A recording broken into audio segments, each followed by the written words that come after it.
கோவை துடியலூர் அருகே உள்ள தாளியூர் பகுதியில் நடந்த அந்த கொடூர கொலையை யாரும் மறந்திருக்க முடியாது.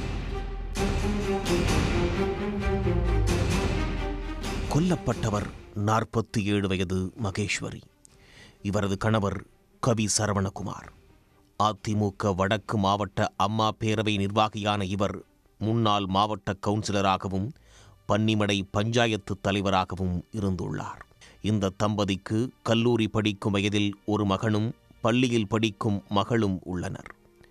கவி சரவணனுக்கு வேறு ஒரு பெண்ணுடன் திருமணத்தை மீறிய பந்தம் இருந்துள்ளது. இதனால் கணவன் மனைவியிடையே கருத்து வேறுபாடு ஏற்பட்டு இருவரும் தனித்தனியாக வசித்து வந்துள்ளனர்.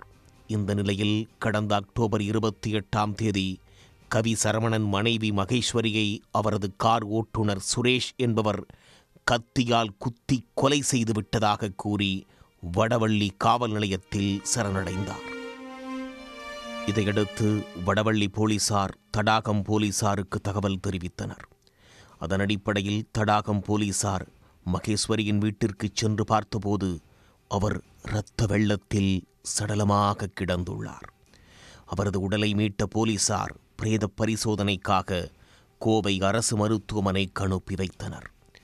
மேலும் சம்பவம் தொடர்பாக சுரேஷ் மீது கொலை வழக்கு பதிவு செய்து அவரிடம் விசாரணை மேற்கொண்டனர்.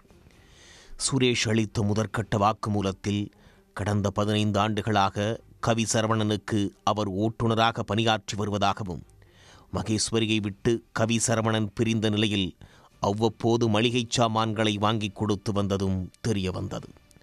சம்பவத்தன்று சுரேஷ் மளிகை சாமான்களை கொடுக்க மகேஸ்வரியின் வீட்டிற்கு சென்றுள்ளார். அப்போது கவி சரவணனுக்கு ஃபோன் செய்து பேசுமாறு சுரேஷ் கூறியதால் ஆத்திரமடைந்த மகேஸ்வரி அவரை தகாத வார்த்தைகளால் திட்டியிருக்கிறார். இதனால் கோபத்தில் இருந்த சுரேஷ் அவரை கத்தியால் குத்தி கொன்றிருக்கிறார். கொலை செய்த கையோடு நேராக கவி சரவணனிடம் சென்ற சுரேஷ் நடந்ததை கூறியிருக்கிறார். அவர் அறிவுறுத்தலின் பேரில் வடவள்ளி காவல் நிலையத்தில் சரணடைந்ததாக சுரேஷ் வாக்குமூலம் அளித்திருந்தார். இதையடுத்து சுரேஷை கைது செய்த போலீசார் அவரை நீதிமன்றத்தில் ஆஜர்படுத்தி கோவை மத்திய சிறையில் அடைத்தனர். இருப்பினும் கவி சரவணன் மீது போலீசாருக்கு சந்தேகம் ஏற்பட்டதால் அவரையும் அழைத்து விசாரித்துள்ளனர். ஆனால் தனக்கும் இந்த கொலைக்கும் எந்த தொடர்பும் இல்லை என்று தொடர்ந்து கவி சரவணன் மறுத்து வந்துள்ளார். இந்த நிலையில்தான் சுரேஷை காவலில் எடுத்து விசாரிக்க தடாகம் போலீசார் நீதிமன்றத்தில் மனு தாக்கல் செய்தனர். சமீபத்தில் அதற்கு நீதிமன்றம் அனுமதி வழங்கியது. இதைத் தொடர்ந்து சுரேஷை தடாகம் போலீசார் காவலில் எடுத்து தனி இடத்தில் வைத்து தொடர்ந்து விசாரணை நடத்தியுள்ளனர். அந்த விசாரணையில் பல்வேறு திடுக்கிடும் தகவல்கள் வெளிவந்துள்ளது. மனைவியோடு ஏற்பட்ட கருத்து வேறுபாடு காரணமாக கவி சரவணன் விவாகரத்து பெற நினைத்திருக்கிறார்.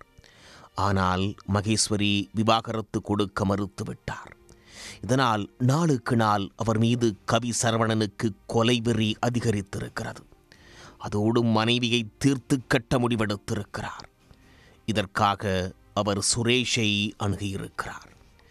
மகேஸ்வரியை கொலை செய்துவிட்டு குற்றத்தை ஒப்புக்கொண்டால் வழக்கு செலவு முழுவதையும் தான் பார்த்து கொள்கிறேன் என்றும், தனக்கு சொந்தமாக திண்டுக்கல் மாவட்டத்தில் உள்ள கவி சேம்பர் என்ற செங்கல் சூளையை சுரேஷின் பெயருக்கு எழுதி கொடுப்பதாகவும் கவி சரவணன் ஆசை வார்த்தைகளை கூறி வாக்குறுதி கொடுத்துள்ளார்.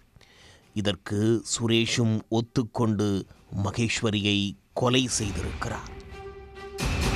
சுரேஷ் அளித்த வாக்குமூலத்தின் அடிப்படையில் தடாகம் போலீசார் அதிமுக நிர்வாகியான கவி சரவணனை 2வது குற்றவாளியாக சேர்த்து அவரை கைது செய்து நீதிமன்றத்தில் ஆஜர்படுத்தி கோவை மத்திய சிறையில் அடைத்தனர்.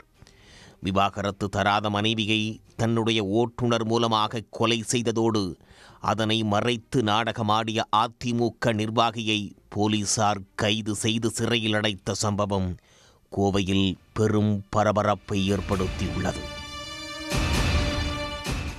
உடனுக்குடன் செய்திகளை தெரிந்து கொள்ள சன் நியூஸ் பெல் ஐகானை கிளிக் பண்ணுங்க.